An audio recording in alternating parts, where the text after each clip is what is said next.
Bukedde Nayenga bano be bani. My name is Anna. Timu.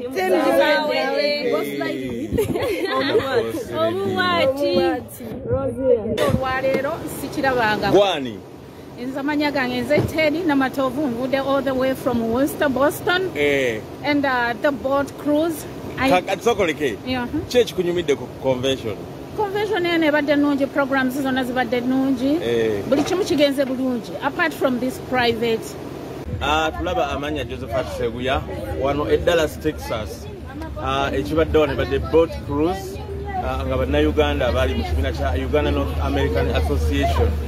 Omulundi ogwa-35 nga bakuŋŋaanye. Texas saza lya mu America erisinga obunene. Banyumiddwa ku booti balidde nga bw'omanya kale nno munnaye bagenda mu White Party ebikujjuko bya nnaku 3 omulina okulonda president akulira ekibiina. Omukolo guno gwonna kale bannayuganda bayambiddwako Juliet Zawedde.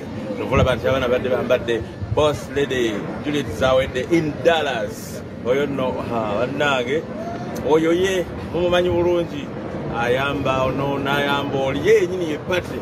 Wabere ba party yenyini kugamba yenyini ye party kugamba wabera webbuko Josephat Seguya wani Dallas kugamba ntino ebadde boat cruise bannayuganda nga bafira no kumide nnyo Beka Mulimira omukyala Evelyn Najeba abo bakoze ekirere nnyo party n'okubeerawo n'abalala bangi kale ebikujjuko bikyali maso najja America kusakira lugambo tubadde wano ku Almarina e Dallas. Okay.